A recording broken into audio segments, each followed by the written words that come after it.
If the world were like a Sleep Number mattress, everything would adapt for your comfort. Because as your life changes and your body changes, Sleep Number mattresses adapt and shift to give you personalized comfort night after night. And now everything's on sale during our Memorial Day event. Save up to $1,200 on mattresses for a limited time. To experience a whole new world of comfort, visit a Sleep Number store or go to sleepnumber.com. Sleep Number, to a good life sleep. Warning, the following ZipRecruiter radio spot you are about to hear is going to be filled with F-words. When you're hiring, we at ZipRecruiter know you can feel frustrated, forlorn even, like your efforts are futile, and you can spend a fortune trying to find fabulous people, only to get flooded with candidates who are just fine.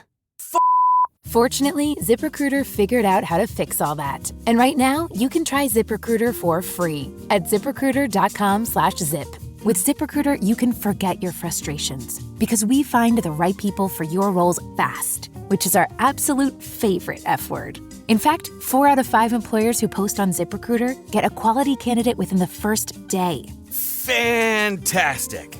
So, whether you need to hire 4, 40, or 400 people, get ready to meet first-rate talent. Just go to ZipRecruiter.com/zip to try ZipRecruiter for free. Don't forget, that's ZipRecruiter.com/zip. Finally, that's ZipRecruiter.com/zip. It's time to get your morning started with the news you need to know. News update. This is what's trending with DJ and PK. Hashtag NHL.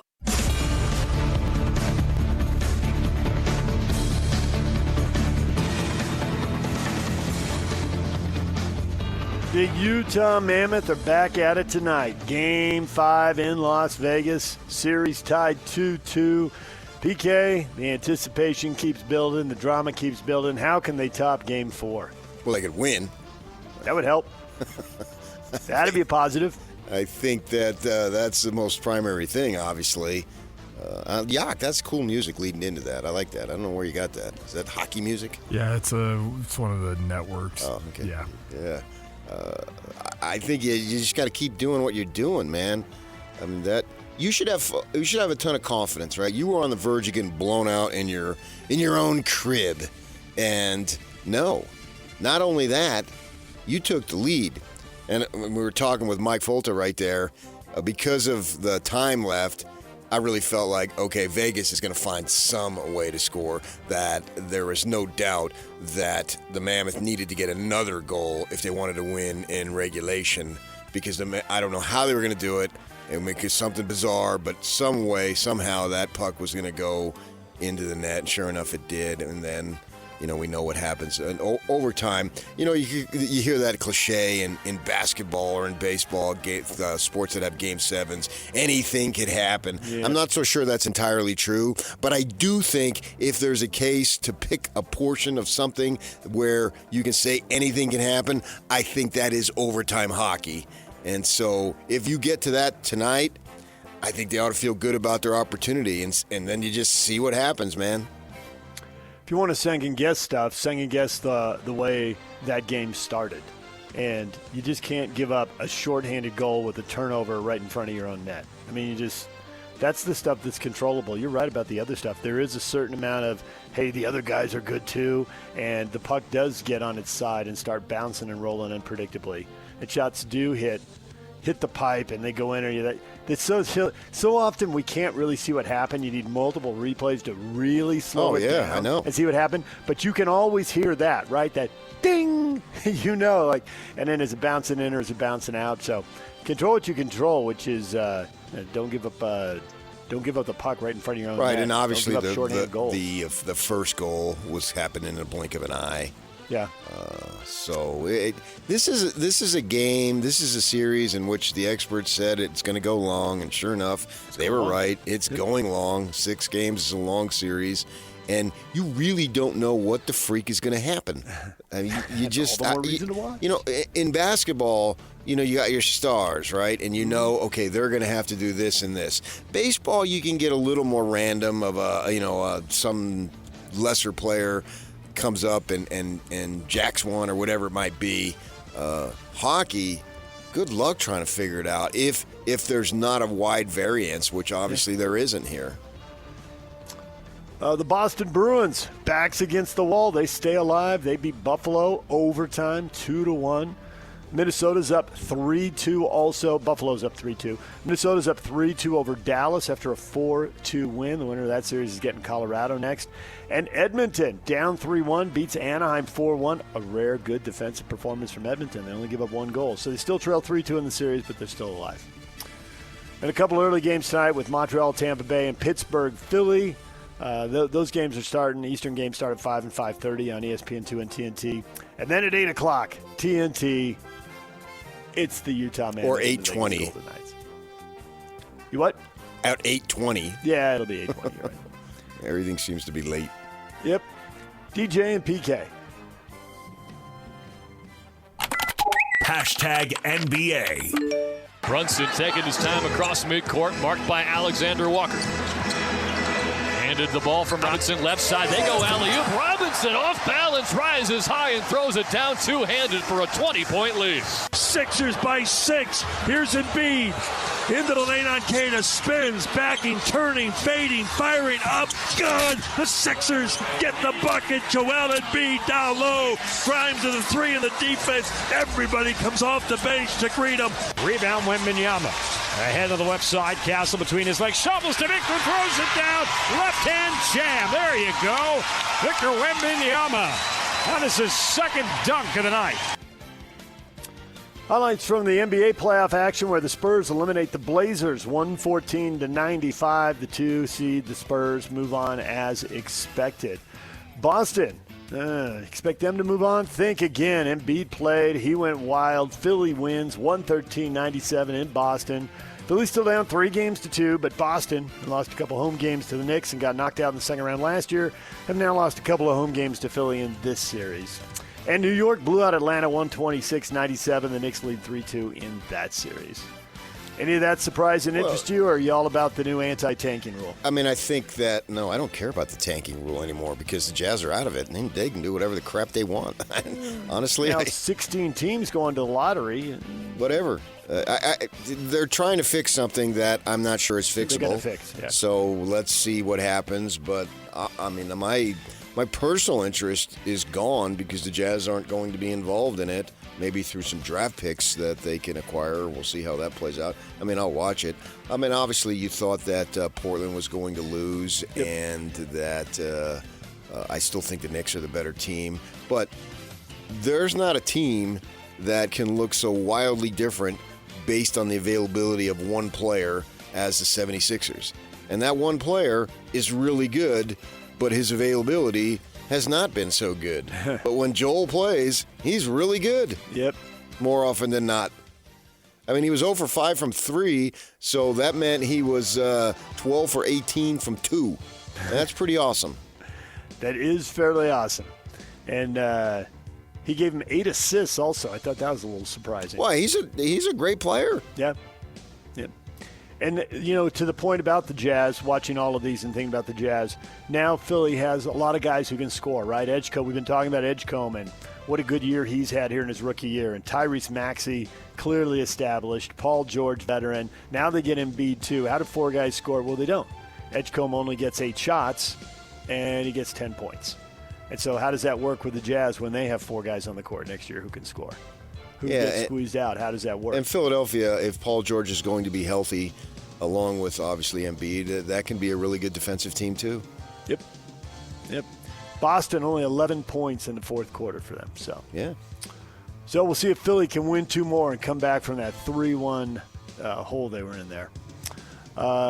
The games tonight, Orlando, the 8 seed, can eliminate 1 seed Detroit.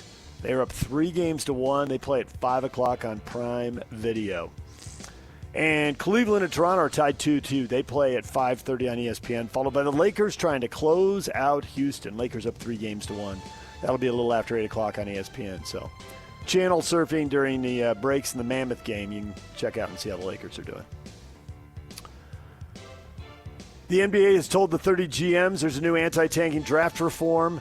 16 teams, flattened odds, a relegation zone. Actually, the 3 worst teams will have worse odds.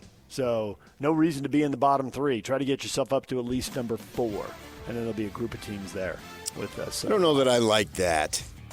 What I do like is not rewarding perpetual suckitude, meaning you can't get the number 1 pick and you can't get a top 3 or 5 pick repeatedly. So there shouldn't be, trust the process. Okay, fine, but the process doesn't need to last as long as it could to reward that stuff. I don't have any problem with, going through a year like the Pacers, right? That happened. And so what are you supposed to do about it? Nobody planned on it, but injuries dictated as such. But then don't do it 3 and 4 years is what I'm saying. There's a lot of things going on here. I'm not sure you can ever fix it. I'm with you on that. The reward, the top player, when the top player is really good, is such a big reward. Everyone's going to go for it no matter what the rule is. So I don't know that it's fixable. Some years it just definitely isn't fixable.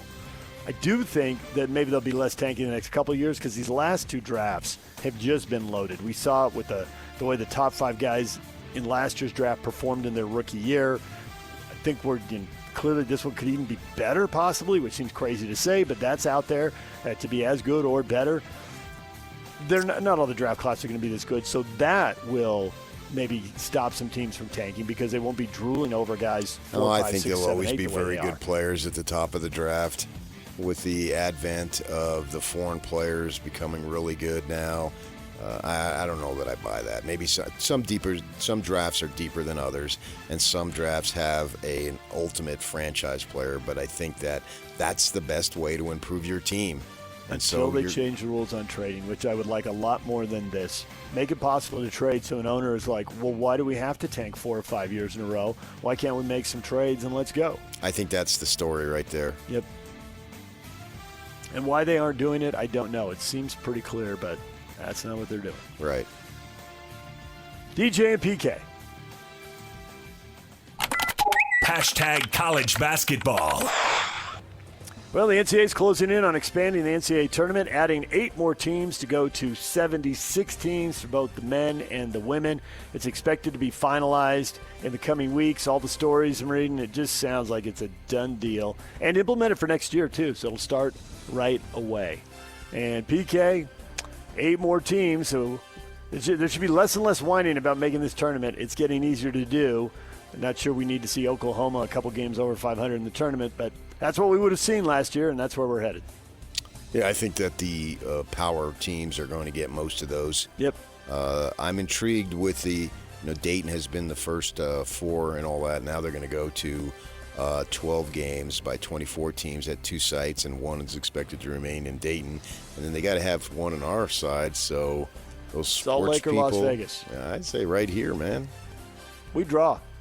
But people want to go to Vegas. So yeah, but I mean that there's a lot of stuff going on at that time. So I mean they're keeping it in Dayton. So obviously Dayton works. Yeah. So have an opportunity. I think the sports commission or wherever the governor is ever in charge of it, they should make a run at it. Absolutely. Why not? Put this place on TV every year. Bring fans in every year to fill up hotels and restaurants. Sure, do it. What do you got to lose? Go for it. Tyron Stokes, the top-rated prospect in this recruiting class. Kansas over Kentucky. He's going to be in the Big 12. We're going to see Stokes. He's the top-rated prospect. That doesn't automatically mean he'd be the top pick in next year's draft, but you got to figure he'd be somewhere near the top of it. It's hard to get excited about that because you're looking at 30, 35 games at the most, and then he's on his way. Yep. One and done. Yeah. DJ and PK. Hashtag NFL. I knew they were interested, but they wanted to make it private and didn't want people to know that they were interested. I had some secret meetings with Coach McVay. We met at the facility, and it was something to where we just talked for hours and hours, and it was just football. It was just straight football. I was told to not say anything, because I didn't want anybody to know. Ty Simpson, first-round pick of the Rams. They get their next quarterback, and it's a secret. Hush-hush stuff, PK. Guess you don't want anyone trading up in front of you or picking them before, so keep it quiet, and they kept it quiet. Yeah, we'll see. I mean, who knows? If I'm him, I'm ecstatic to be in that situation. And there's thoughts of McVay wasn't happy and all that. And he's talked about retiring because he's already caught the rabbit. So who knows by the time this young man is ready to be an NFL starting quarterback, what the situation is going to be, and will he ever be ready to be a starting quarterback and win at a high level? So many times we've seen this or that, and it doesn't pan out. So who knows? But if I'm him, I'm jacked to be in this situation and have an opportunity to hang behind Stafford for a year or two and see where you go. Maybe it'll work out smoothly the way we've seen in Green Bay a couple times, but Jimmy Garoppolo was supposed to be the successor to Tom Brady, and then he ended up getting traded because Brady was going to keep playing. So you can plan it, but it doesn't mean it happens. I thought Matt Castle was supposed to be his successor. Matt Castle was another guy in that line, although Brady was younger at that point. So Pittsburgh Steelers placed the rarely used unrestricted free agent tender on Aaron Rodgers yesterday, ensuring they'll have the right of first refusal on any contract he might sign elsewhere. That preserves their right to get a compensation draft pick in the event Rodgers does leave and sign with another team. So we'll see. Aaron's taking his time again.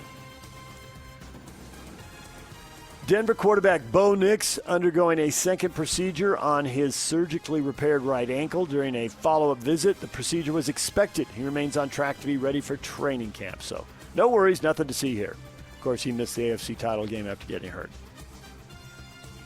And Russell Wilson to the Jets, maybe. Jets are thinking about it. They're considering it. They got Geno Smith. They also have a collection of other quarterbacks, but they might add Russell Wilson to the mix. I'd go with Zach Wilson. DJ and PK. Hashtag Major League Baseball. They have a 6-0 lead. 2-2 is crushed. Left center field. This one on the way. This one is gone. Juan Soto punctuates a huge Mets inning with a 2-run home run to left. Here's pitch. Swing on a drive deep to left. Oh, baby, he got this one. Giddy up and gone. Second deck. Hey now for the captain. It's 3-0 New York here in the ninth inning. And the New York Mets Dirk Jeter? Another win. They beat the Nationals 8-0. The new captain. Oh, okay. Here comes the judge. The Yankees beat the Rangers 3-2. The Mets win 8-0. Everybody in New York's happy. More wins, more wins, more wins. Your Phillies fired their guy, PK. Second manager to go down this year. Thompson is out. In April, no less. Yeah, it's early. Yeah. And the Phillies are, right now, they're bad at everything. The pitching's bad. They're bottom 4 or 5 in ERA and in whip. Have you seen their base bad. running? My gosh, it's atrocious. Yeah. The fielding numbers are terrible. This is bad all around. So the manager's going to come in and change all that, or should we be looking at the guy picking the players? Well, the players have been picked. I mean, I don't know that there's much of a change from – but then the team that won 95 games last year. So I don't know what's going on because the lineup is essentially the same. They've got a bunch of veteran guys signed long-term deals and all that stuff. So it really hasn't changed that much. So I don't know. I can't say what's up there. I'm not willing to throw in the towel because there's still a long way to go, obviously. And Dombrowski was with Cora in Boston, offered him the job. But Cora, as we talked about the other day, getting paid $13 million not to do anything, and maybe he has an opportunity to have the summer off. And they said Mattingly is going to be the interim, so maybe he just said, "Hey, I'm going to take a vacation. I'll see you guys next February." Right. And you think about it, and how long has it been since he's had a summer off? There's all kinds of things to do in life in the summer. Well, none of these guys, these lifers, they don't. That's not possible. It doesn't happen. And so that's what I was thinking, that he's just thinking, hey, I'm just going to relax a little bit here and actually go see a July 4th fireworks show in probably has a house over there in Massachusetts somewhere, go on the water and watch the fireworks over the water and have them, the reflection into the water. That's always cool. Yeah. I've done that. I've done that in L.A. and San Diego, and so over there at the Mission Bay. So you have that opportunity there, but it's the way these things are, man. You can't fire 26 or 27, whatever expansion rosters are at now, and so you dump one guy and he takes the fall. Salt Lake Bees lost to the Sacramento River Cats 5-2. Game 2 tonight. First pitch set for 6:35. Tony Park's on the call. That'll be on 102.7 HD2 and streaming at KSL Sports. The hockey game, the Mammoth and the Vegas Golden Knights, will be on 97.5 and 1280 The Zone. That is what is trending. It's brought to you by Shamrock Plumbing. There's no job too big or too small. Get the personal touch with Shamrock Plumbing. Coming up in our next segment, Pete Sousa, host of Inside the Big 12 and the Pete Sousa Show, will join us. At PK, just a massive story out of Texas Tech. They go and get Sorsby from Cincinnati, but he's been gambling, and before he was at Cincinnati, he was at Indiana. So now there's allegations he's gambling on Indiana games, and he's going to get suspended for the year. And what is Tech going to do? There's new rules, hard to acquire a guy. So where do they stack up in the conference now? We'll talk with Pete Sousa about all of that coming up in our next segment. Also, Ken Belke from Sin Bin Vegas is here to talk playoffs. Game 5 tonight. He'll join us at 9 o'clock. DJ and PK, Big 12 football next. Stay with us right here on The Zone. Welcome to This is Jay Scott and Ben Anderson. President of basketball operations for the Utah Jazz. He is Austin Ainge with us here on Jake and Ben. Both Nurk and Kevin Love kind of openly campaigned to come back next season. They're free agents this summer and can obviously choose wherever they want to go. But how much do you weigh that, a player who wants to come back when you've seen them before? I think that's great. And like I said, they were awesome this year, so that matters even more. It's great. And I keep saying this to people, like, this is an awesome place to play. All the guys love it here. Like, Utah's a great place. So I think there's going to be a lot of people that want to be here. But I'd love to have those guys. I mean, they should maybe do a comedy hour on 1280. They're great. They're funny. Catch Jake and Ben afternoons from 2 to 6 on 97.5, the KSL Sports Zone. This year, experience the NHL playoffs your way.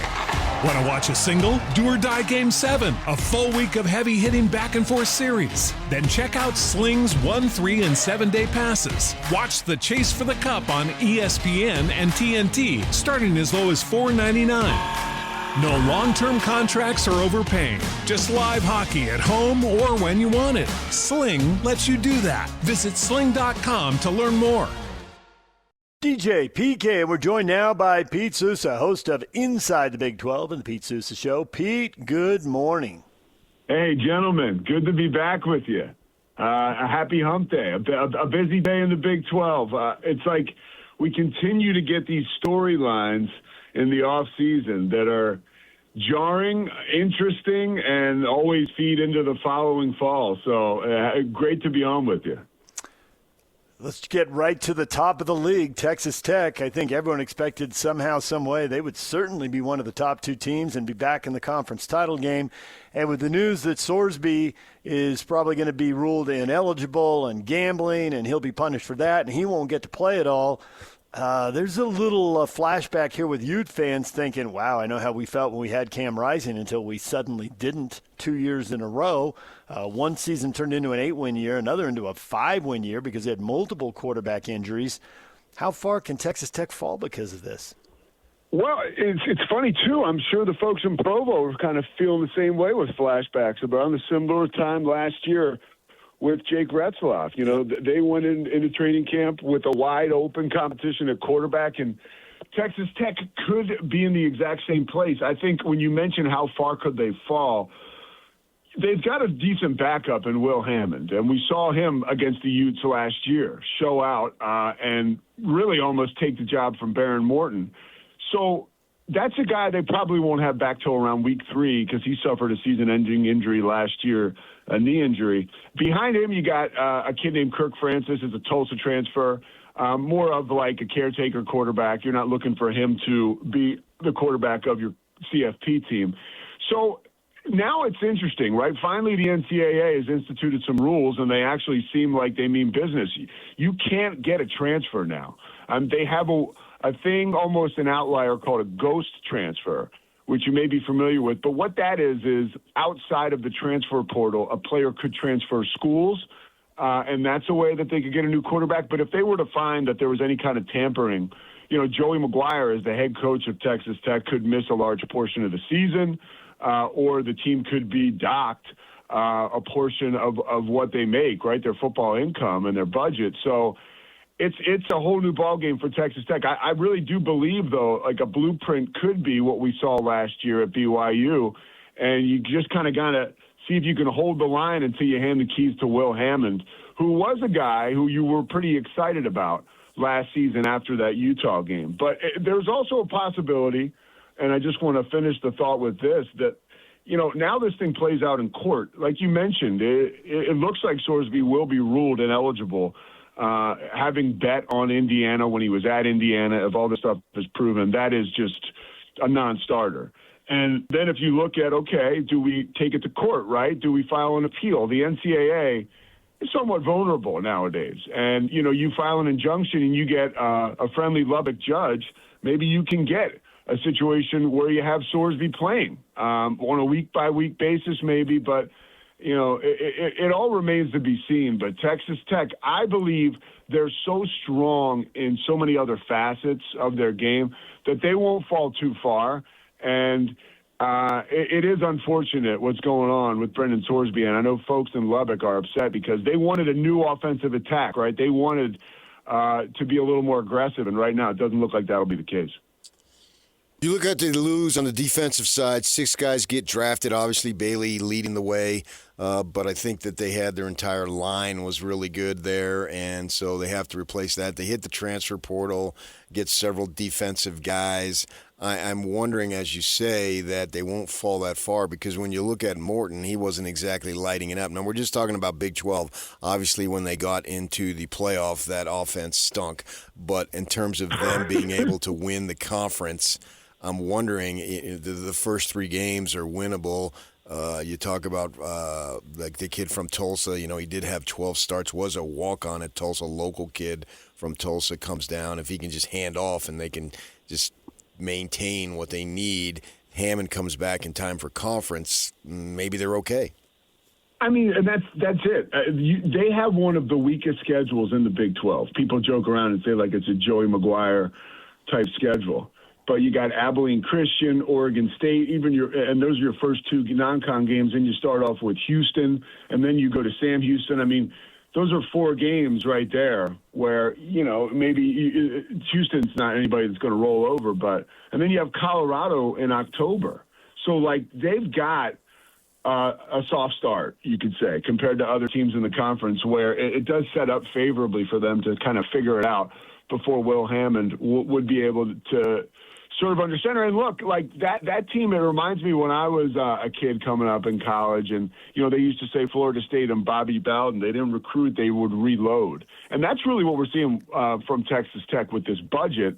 Again, you can't make a move now in the spring to bring in a new quarterback, but you certainly brought in plenty of high-powered guns to perform for you on the defensive side of the ball. And I think that holds the line for you. They have a soft schedule in the sense they don't play Utah and BYU, who are second and third behind them in the standings. And they do play 3 teams that were really bad last year. Oklahoma State didn't win a game. Colorado only won 1. And West Virginia only won 2. So those teams have a lot of improvement to do. Maybe they'll do it. Maybe West Virginia will take a big jump in year 2 under Rich Rod. So I get why people are saying it's the soft schedule. But they do play Houston, Arizona, and Arizona State, who all went 6-3 in conference last year. So it's not a complete pass here. No, I'm a little it's not. surprised. Look, the front half of it's pretty light except for that Houston game, and that does give Hammond a chance to get healthy. Yeah, no, and Houston is pretty good. You return Connor Wegman. That team last year was very impressive, and the way that they bounced back every time you thought that you'd see them falter. Quietly, TCU's another team, right? They're the last game of Texas Tech's schedule. There are some teams in the Big 12, like almost you would call sleeper teams, who finished up with 8 or 9 wins last year, who people look at as, okay, that's a softer opponent, but it's really not. And those are sort of the rigors of the Big 12. I think one of the more interesting wrinkles to this story, and you learned this morning that Cincinnati is the possible whistleblower here because there was a $1 million fight over a buyout. And Brendan Sorsby, we had heard about that after he had signed with Texas Tech through the transfer portal. Cincinnati wanted $1 million for a buyout, and there was a fight over that. And no surprise, now this stuff is coming to light. There's two parts to those allegations. One, people feel like Cincinnati may have had information that they covered up, and two, they were upset about the fact that they weren't getting the $1 million that they deserved. And that, they had fought for out of Brendan Sorsby leaving. So there's a legal thing to this, too, that kind of forced them into this move. People are saying. And also there's one more thing. There's a Big 12 compliance-driven app that basically every student-athlete has to download this. And so the Big 12 and other conferences can track your betting. It's called Prohibit or Prohibet. We'll play on words there. But that is – so Cincinnati and other folks in the conference were possibly able to monitor some of this stuff and had seen some of it coming, which opens up a question to me, like what took everybody so long? But nevertheless, you could see this stuff more playing out in court. But I was surprised to see that Cincinnati could have had a hand in all this. Again, that's just an allegation now, but it certainly is one that makes sense. I'm still a little bit leery that they can't get anybody because Cody Campbell's brother's cousin's uncle's friend can just go to somebody and say, and how can the NCAA stop somebody from over the summer just stop going to class at one school and say, well, I want to go here and I'm just going to go there. And I have the right to go to whichever college I choose as long as my academics are in order and they accept me. And so, the McGuire and his folks can't do anything, but Cody Campbell's brother's uncle's son's cousin's friend can do it. It is kind of funny. If you're Texas Tech, they've taken full advantage of this system, right? And now they're in desperate need of some help, and they run into a wall with like the first rule ever in 5 years. They're like, wait, what? What are you talking about? And I think you're exactly right. I do anticipate some kind of legal showdown. And what we could see here, and I've been talking to people around this situation, like we could see some sort of precedent-setting move with the NCAA if Texas Tech is to get behind a player who they've offered $5 million to, and I'm still trying to figure out how that will shake out if he cannot play. But you would think that they're going to put a lot of their resources behind Brendan Sorsby to get him eligible. When you're going up against a unit like the NCAA, who a lot of people feel like have been grifters for a real long time, and they could be on their way out. And what if everything goes – and that is kind of the Jake Retzlaff to Tulane story, and it worked that he found his way there in the summer, and they had a great season. So that could play. But let's just assume that they stick with Hammond. He played 8 games last year, but 4 of them are either bad opponents or such a small sample size it doesn't really matter. In 4 games, he was really good against the Utes. He was really mediocre against Oklahoma State, who was terrible, so that didn't tell him anything. He had decent stats against ASU, but they lost. Looks like he was okay running the ball, but not very good throwing against Kansas. I would say Texas Tech doesn't really believe in him. That's why they brought in Sorsby. But do you think – we see freshmen to sophomores, kids improve all the time. Could this all be a blip and Hammond ends up being really good? Do you have a feel for how much he might improve here with another year? I think that it's the same – and that's what frustrates folks at Texas Tech, right? Like, it's going to be sort of the same situation as it was last year with Baron Morton, if Will Hammond were to be the guy, which it looks like that right now with all the rules that we know about. I think that it's more of a caretaker operation. That's kind of a lame term, but like you don't ask your quarterback to do too much and you lean on the other strength of your team. Now, that's a situation that puts Texas Tech right back in that college football playoff disaster that we talked about at the top of this conversation, right? Like you are pedestrian offensively and you can't score.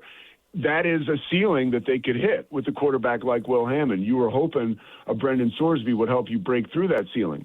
So do you have someone that can maintain a status quo at quarterback through the regular season and what we kind of all agree on is a relatively soft schedule? You do. But is he going to take you over the mountaintop or to the mountain, right, and get you over the hump? I don't know. I don't feel great about that.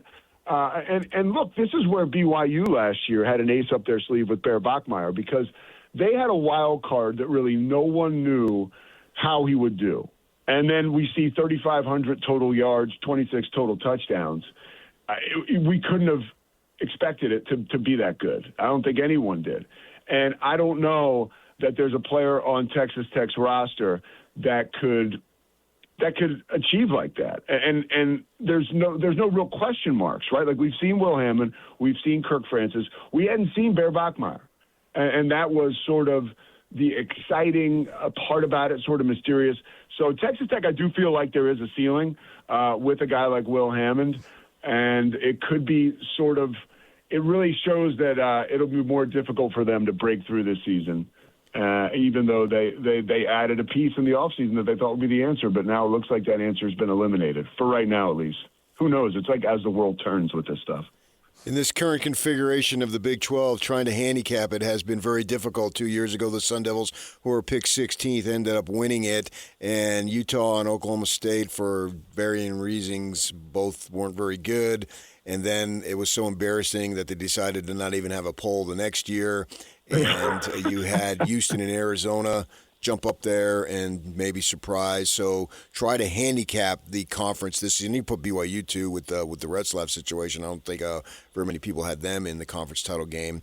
But trying to handicap it going into the 26th season, that's where I think it may work in Texas Tech's advantage, is that who knows what's going to happen. The point is, this conference through 2 years has been really crazy. It has been. And sometimes I think looking at the schedule can give you an idea, right? Like of who has opportunities and who doesn't. Regardless of schedules, I like what the Utes have going, right? You got Devin Dampier coming back. Morgan Scalley's a hell of a coach. I'm actually really excited to see him get his opportunity. Houston's another one we mentioned. 10 wins, 3 losses last year. Willie Fritz is as good a coach as there is. Arizona surprised everybody last year. You know, they finished 9-4. So there are some of these teams that have been outliers in the past, outside of Utah, those teams I mentioned, that we could see. Even Baylor. Baylor's got the best quarterback, one of the best transfer portal quarterbacks, right, outside of Sorsby, really, and DJ Lagway. And one thing that Baylor has, they got 29 incoming transfers, and they have Jake Spavital, who is probably one of the hottest offensive minds in all of college football. Like, Jake Spavital is almost the reason that people are saying Sawyer Robertson may not have gotten drafted, because they look at Robertson's numbers and they say, you know, he was in a situation where he could elevate to that level. Now, I think Sawyer Robertson's going to make the Raiders as their third quarterback. But you look at Spavital coached Fernando Mendoza at Cal. I mean, he's a guy that is a real high-profile coach that is an ace up Baylor's sleeve, you could say. So Baylor's another team that you could find in the mix. And Rich Rod, you know, another year at West Virginia, they finished sort of strong. But it's the same deal. I mean, DJ and PK, you guys nailed it. Like, when we come down and get ready for this season, when we're at media days, like, we don't know what side's up every year, really. Yeah. And that's a lot of fun. It is a lot of fun. And I think what we would all like to see, and this is me just from being a conference homer, you know, let's win a game or two in this college football playoff, and let's get 2 Big 12 teams in there. Let's get it this year so we can have BYU and Texas Tech. You know, like, where we're not sitting here figuring out why we're hamstrung. Yeah. Pete Sousa joining us, host of Inside the Big 12 and the Pete Sousa Show. I think this is where football coaches get really jealous of basketball coaches, because a basketball coach in a similar situation, they got this other free agent pool with foreign players, and you might be able to pull a rabbit out of a hat by going overseas and finding somebody. At football, you don't get that. It's like they are just painted in such a corner right now at Texas Tech, and everybody here is kind of shrugging like, yeah, been there, done that, it's your turn. Yeah, and that's why I think, you know, that's such a good point about the foreign players, because those players there was no option for them to play college football earlier because they wanted to get paid. And so a guy like Luka Doncic would just go right to the NBA. Nowadays, a guy like Luka Doncic might be playing at BYU, right, for at least a year. And it's a different ball game now. With what you mentioned about Texas Tech and their inability to really run out and just go to the supermarket and grab a great quarterback, I do believe that's why we will see the legalities of this thing play out. Like, I've heard people around the school talk about how they're going to fight this, right, and they're going to support Brendan Sorsby, and they got a ton of resources at Texas Tech, and you get a friendly Lubbock judge like we talked about earlier, and you can get those injunctions that can keep him eligible to play. And I don't know what that looks like all year long, if that's like a situation that you want to deal with. It sounds like a bit of a roller coaster ride emotionally and physically for a football program, but that's an option for them, right, to break out all the big guns. Cody Campbell's brother's cousin's uncle, who's an amazing attorney in Lubbock, who knows the judge, right? Like that's we've seen that happen before, and that's what makes this stuff so entertaining in a kind of underbelly way. None of us knew for sure if Indiana would go undefeated or not, even as they started piling up the wins last year. But the one thing we all know is billable hours are undefeated. That's what we know right there. They absolutely are, yes. Pete, we appreciate the time. Thanks for joining us and trying to sort out the Big 12, which really can't be sorted out. We'll have to wait for the games in the fall. Yeah, one more thing. You know that Texas Tech will be in trouble or that this whole thing will be ended if Brendan Sorsby enters that supplemental draft. And we will have an answer on that by June. Right. So that will kind of give us a heads up on the legality. But, DJ PK, thanks so much, guys. I appreciate you. All right, listen to Pete Sousa on the Inside the Big 12 podcast, the Pete Sousa Show. You can get Pete's take on Big 12 football. Pete, thanks so much. DJ and PK, we're taking a break. The question of the day is coming up at the top of the hour. Ken Bolke, Sin Bin Vegas at 9 o'clock to talk playoffs. It's Game 5 tonight, the Golden Knights and the Mammoth. That's coming up. Stay with us. The playoffs are back in Utah in only their second year in Salt Lake City. The Utah Mammoth are in the NHL playoffs, and your home of every second of every moment of Utah Mammoth hockey is right here. On 97.5, the KSL Sports Zone, as the Mammoth make their run to a Stanley Cup. Keep it right here on the Zone for the best coverage of Mammoth hockey. This is 97.5, the KSL Sports Zone. Now at McDonald's, a McDouble is $2.50, so you can get your gym gains on, or just get lunch for only $2.50. Get more value on the under $3 menu. Limited time only. Prices and participation may vary. Prices may be higher for delivery. Ba-da-ba-ba-ba. This year, experience the NHL playoffs your way. Want to watch a single, do or die Game 7, a full week of heavy-hitting back-and-forth series? Then check out Sling's 1, 3, and 7-day passes. Watch the chase for the cup on ESPN and TNT, starting as low as $4.99. No long-term contracts or overpaying. Just live hockey at home or when you want it. Sling lets you do that. Visit sling.com to learn more. The KSL Sports Zone and Beehive Meals are honoring people that impact youth sports in our communities. Nominate the youth sports volunteer you know for the Beehive Meals Hero of the Week at KSLSports.com/contest. And listen every Thursday afternoon to Jake and Ben for the winner. It's the Beehive Meals Hero of the Week. We just had on Pete Sousa. If you're just hopping on the show now and you missed it, he does a show inside the Big 12, and he jumped on to talk about the quarterback situation at Texas Tech with Sorsby apparently about to get suspended for the year. And so what does that do? And PK, it makes the race really intriguing, but if you need a super team to help get multiple teams into the playoffs and to make a run and win some games in the playoffs, this is bad news. It could make for a wildly competitive, entertaining regular season, but it appears to be a shot across the bow as far as a playoff run. Who knows? Kids get better, and we've been unable to predict the Big 12 the last couple of years, so we'll see. Right. And so you look at surprise teams going back 2 years. Nobody thought Levitt would be that good, right? Yep. And he rose up and was pretty good. Last year, now Fafita was a proven commodity for Arizona.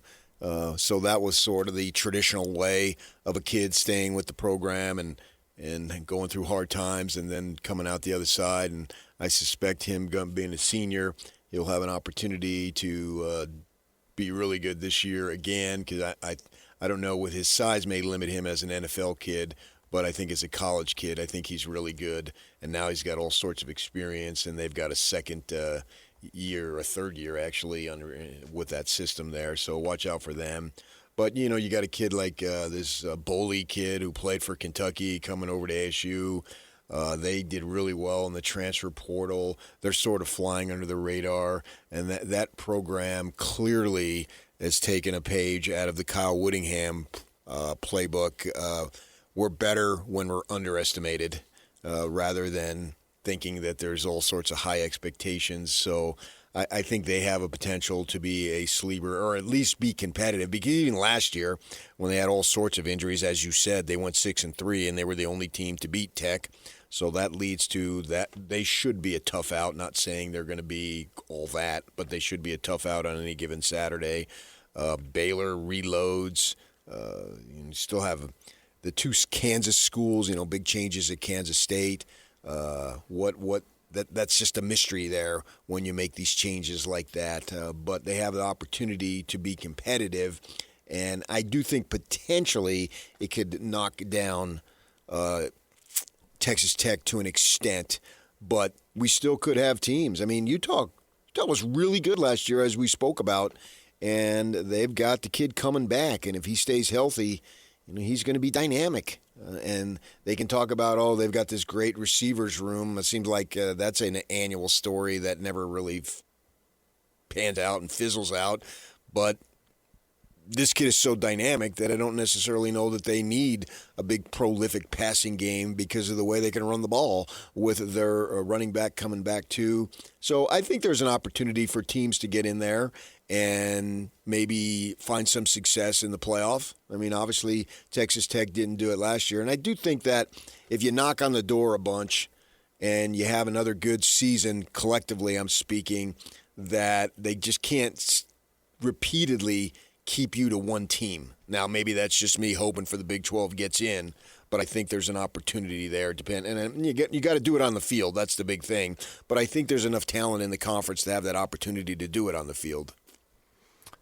That is a possibility. It is a possibility that this plays out the way it has for Utah and BYU, where you can have some success. And, the Utes did win 8 games the first time Rising went down, but there was a ceiling on what they could do when they played the top teams in the conference. And BYU obviously had some success last year, but there's a ceiling on what they could do when they played Texas Tech.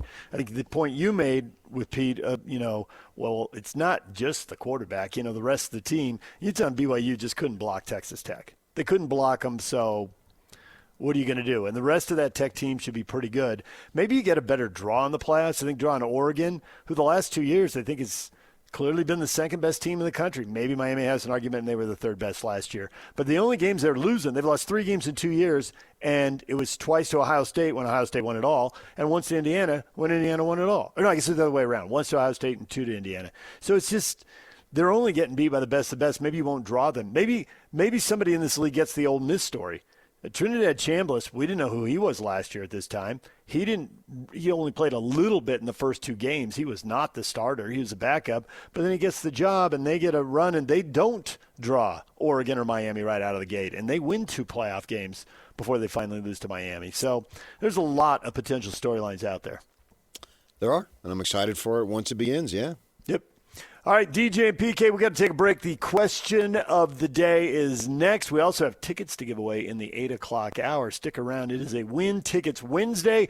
We got a pair of tickets to Live Nation's Summer of Live at the Utah First Credit Union Amphitheater. We'll give those tickets away coming up in the 8 o'clock hour. And Ken Bulkey from Sin Bin Vegas to talk NHL playoffs and Game 5 tonight. He'll join us at 9 o'clock right here on The Zone.